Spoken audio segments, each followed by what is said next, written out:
My first experience with Halo Combat Evolved was back in grade 7 when it came into my possession on a USB that had probably passed through the hands of the entire school. Keep in mind that this was before COVID, when we were actually allowed to, touch things without dousing them in sanitizer. Your options back then were basically this, Minecraft, or Trackmania. Lord knows I loved all of those games, but the stolen Halo copy that I played didn't even have a single player campaign. I spent the majority of my time trying to steal Banshees and turn my friends into roadkill. Eventually, as fads do, this died off and all that was left was memories. Until now, that is. Looking for a new game to play, I went onto Steam and found the Halo Remastered Collection.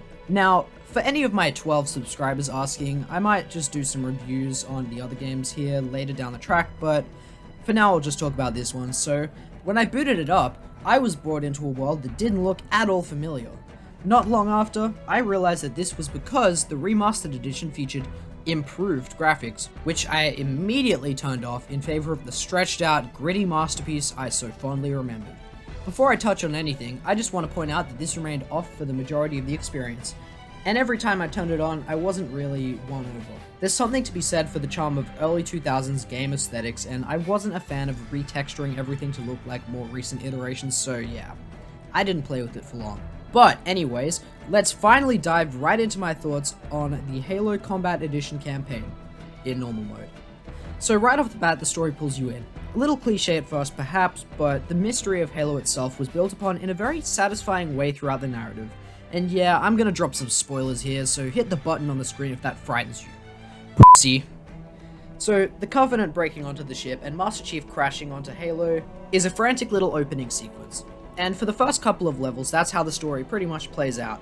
It does its job of introducing this conflict. Things get interesting, however, when it is revealed that there is another enemy which even the Covenant fears. The slow reveal of this force, also known as the Flood, is effectively unsettling. I mean, how could you see found footage of aliens killing people and just not be on edge, Doesn't make sense. Fighting these enemies is great, and meeting the Guilty Spark for the first time establishes it as a quirky C-3PO type buddy.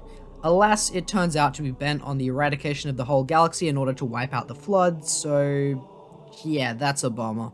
But I love this twisty-turny story, and the whole idea of several conflicting sides. It really gives me the vibe that this is the beginning of some kind of grand space opera, which honestly it might be. I haven't played the rest of the game, so, it might be. We'll see. As for presentation, the graphics here are nothing special by today's standards, however, they work in favor of the game's aesthetic, which falls somewhere between junkyard sci-fi and militaristic.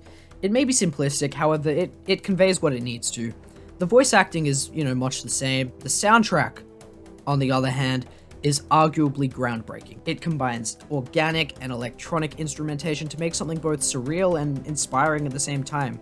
Alien, yet also familiar to the struggles that we on Earth see constantly. It's beautiful and ambient, yet also adds a degree of tragedy and also excitement wherever it's needed. At some points, it's moody, while at others, it makes you feel uneasy with bizarre sound effects. This is also true of the voice acting, which is surprisingly not awkward for video game voice acting. The interactions between characters are genuine and enjoyable, as well as the energy put into each performance. Speaking of personality, I just have to say that I love the personality on display with all of the Covenant members.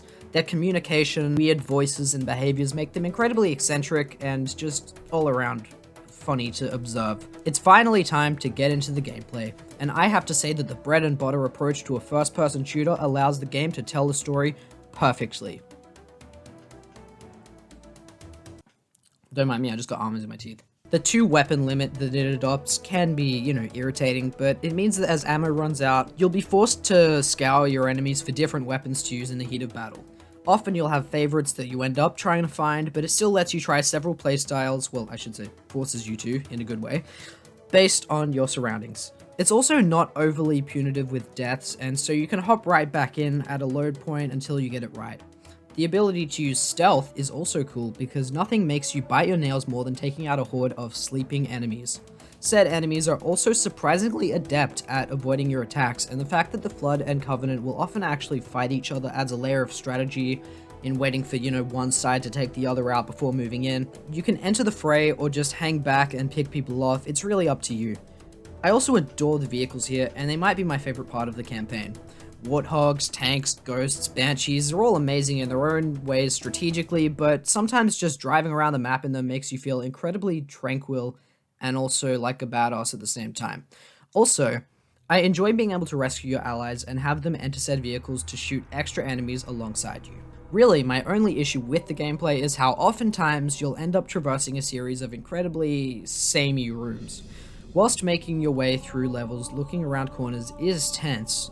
The music can only accentuate this for so long before it gets repetitive. Fighting the same set of enemies in these similar looking and often unnecessarily large spaces can feel more like a chore than anything else sometimes. And this isn't to take away from the game itself, which is fun, but it just got on my nerves and I wish they'd change some areas up a little more. All in all, Halo Combat Edition is regarded by many as a masterpiece. Its soundtrack, narrative, and gameplay mechanics at the time of release alone should qualify it for this, as does the stellar voice acting. It is a beautiful slice of galactic conflict and pulls you into a world which is different to our own yet also eerily similar. I loved my time with its short punchy campaign, though some levels did get repetitive. Overall, this didn't take away from the experience and I would give this game a 7 out of 10. Thank you for watching this review of Halo Combat Edition. If you enjoyed it, be sure to check out some of my other videos as well as hitting that subscribe button, bell notification, and the like button. Also, leave comments or suggestions on how to improve my reviews going forward. I'm trying to make this a full-time endeavor and your help can make that happen. Thanks for watching.